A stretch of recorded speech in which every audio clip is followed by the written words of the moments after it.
আসসালামু আলাইকুম। অবশেষে চলে আসলাম ডিগ্রি দ্বিতীয় বর্ষ পরীক্ষা 2023 অনুষ্ঠিতব্য 2025 বিষয় বিএ-বিএসএস রাষ্ট্রবিজ্ঞান তৃতীয় পত্র বাংলাদেশের সরকার ও রাজনীতি, বিষয় কোড 12-19-01। আজকে তোমাদের জন্য রকেট সাজেশন নিয়ে চলে আসলাম। তো চলো আজকে সাজেশনটা শুরু করি। আমরা ক বিভাগ, খ বিভাগ এবং গ বিভাগ নিয়ে আলোচনা করব। যেহেতু ক বিভাগে একদম উত্তর সহ আমাদের কাছে আছে, যারা উত্তর সহ ফুল সাজেশন নিতে চাও তারা দ্রুত আমাদেরকে মেসেজ করো। ঠিক আছে, প্রথমে যেহেতু মার্ক যেগুলো বেশি সেগুলো নিয়েই আলোচনা করি, এরপরে আমরা ধারাবাহিকভাবে কোথায় যাব, সবগুলো পোস্টে চলে যাব। এটা হচ্ছে খ বিভাগ। খ বিভাগের কথাই বলি, খ বিভাগ থেকে শুরু করি। এক নম্বর হচ্ছে মৌলিক গণতন্ত্র ও বিশপ 2021 কি, এটা 100% ইম্পর্টেন্ট। 2 নম্বর মন্ত্রী বা কিপশন মিশন পরিকল্পনা কি। 3 নম্বর প্রাদেশিক স্বায়ত্তশাসন বলতে কি বুঝো। 4 নম্বর অপারেশন জ্যাকপট বলতে কি বোঝায়। 5 নম্বরে মুসলিম লীগ গঠনের উদ্দেশ্য লেখো। 6 নম্বরে বেসরকারীকরণ বলতে কি বোঝায়। 7 নম্বরে 1969 সালে গণঅভ্যুত্থানের কারণ বর্ণনা করো। 8 নম্বরে যুক্তফ্রন্ট 6 দফা কর্মসূচি কি। 9 নম্বরে বাঙালি জাতীয়তাবাদ বলতে কি বোঝায়। 10 নম্বরে 6 দফা কর্মসূচিকে বাঙালির ম্যাগনা কার্টা কেন বলা হয়। 11 নম্বর 1956 সালের সংবিধানের মূল বৈশিষ্ট্য লেখো। যাই হোক, এখানে খ বিভাগে আমার কাছে যেগুলো প্রশ্ন ছিল সেগুলোই দিয়ে দিয়েছি, বাকি কিছু কাটছাট হয়ে গেছে। এখন আমি ক বিভাগের সাজেশনগুলো দিই। পরবর্তীতে যারা ফুল সাজেশন নিতে চান তারা প্রশ্ন করবেন, আমাকে কমেন্ট করে জানাবেন। ক নম্বরে 1 নম্বর হচ্ছে LFO, legal framework order, পিওডিও, ইবিডিও, Baksal ইত্যাদির পূর্ণরূপ। এর মধ্যে যে কোনো একটা 100% আসবে। এলএফ এর পূর্ণরূপ হচ্ছে লিগাল ফ্রেমওয়ার্ক অর্ডার, পিওডিও এর পূর্ণরূপ হচ্ছে পাবলিক অফিস ডিসকোয়ালিফিকেশন অর্ডার, ইবিডিও এর পূর্ণরূপ হচ্ছে elective bodies disqualification order, Baksal এর পূর্ণরূপ হচ্ছে বাংলাদেশ কৃষক শ্রমিক আওয়ামী লীগ।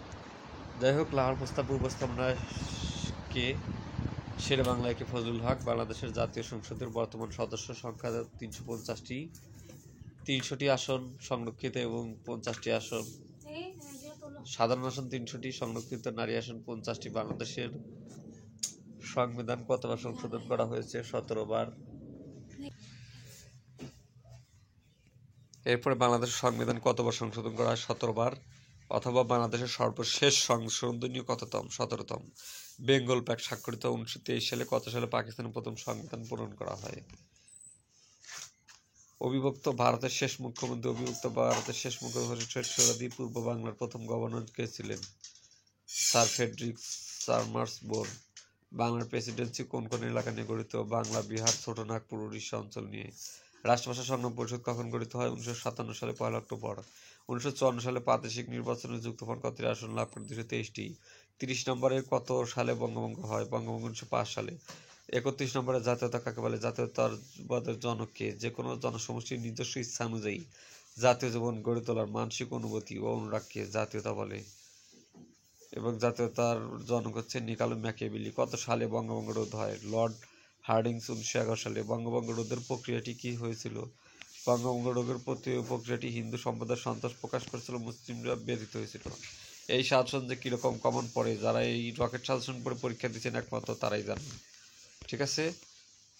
অথবা কত সালে বাংলাদেশে পাকিস্তান রাষ্ট্রভাষা স্বীকৃতি দেয়? 1956 সালে। 1954 সালে প্রাদেশিক নির্বাচনে মুসলিম লীগ কতটি আসন লাভ করে?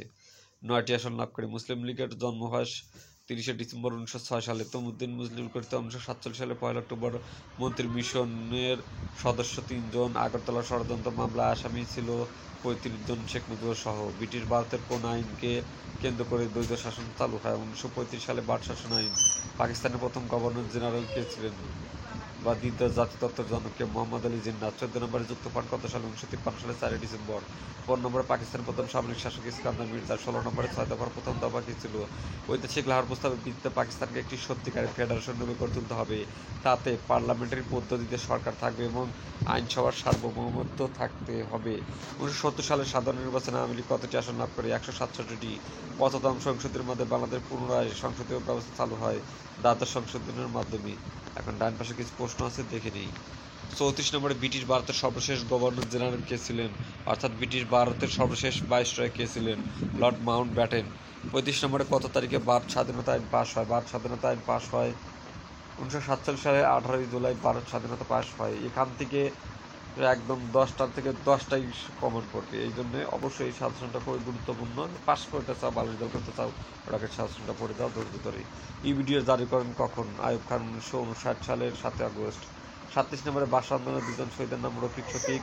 38 নম্বর 1971 সালের 7 মার্চ বঙ্গবন্ধু কোথায় ভাষণ দেন? রেসকোর্স ময়দানে। 39 নম্বরে মুজিবনগর সরকার গঠিত। 1971 সালের 10 এপ্রিল বাংলাদেশের প্রথম রাষ্ট্রপতিকে? আগরতলা সম্রাট সরকারের রাষ্ট্রপ্রধানকে ছিল মুজিব শেখ মুজিব। কোন দাবিকে বাংলা ব্যাকরণে কাটা বলা হয়? 6 দফাকে? অপারেশন জ্যাকপটকে? 1971 সালে 15 আগস্ট মুক্তিযুদ্ধ নৌ কমন বাহিনী গঠিত পরিচালিত প্রথম সমন্বিত অপারেশন জ্যাকপট নামে পরিচিতি। কোন দেশে সর্বপ্রথম বাংলাদেশকে স্বীকৃতি দেয়? ভুটান। 6 দফা কি? ঐতিহাসিক 6 দফা দাবিকে উপস্থাপন করেন শেখ মুজিবুর রহমান। বাকশাল 1975 সালে বঙ্গবন্ধু শেখ মুজিবুর রহমানের নেতৃত্বে বাংলাদেশের কৃষক শ্রমিক আওয়ামী লীগ নামে যে জাতীয়তাবাদী দল প্রতিষ্ঠা তাকেই বাকশাল বলা হয়। 45টা প্রশ্ন আর এই যে এখানে মনে হয় 2-1টা প্রশ্ন আছে, টোটাল 47টা প্রশ্ন নৈমিত্তিক। এইগুলো পড়ে গেলে আর একটা প্রশ্নের বাইরে থেকে পড়তে হবে না, একদম 10-এ 10 এখান থেকে কমন পাবেন। আর খ বিভাগ যেগুলো দিলাম মোটামুটি ইনশাল্লাহ পাস মার্কে এখান থেকে হয়ে গেছে। আর গ বিভাগ সহ ফুল সাজেশন যাদের প্রয়োজন তারা মেসেজ করো আমাদের হোয়াটসঅ্যাপ গ্রুপের লিঙ্ক ভিডিও ডিসক্রিপশনে দেওয়া।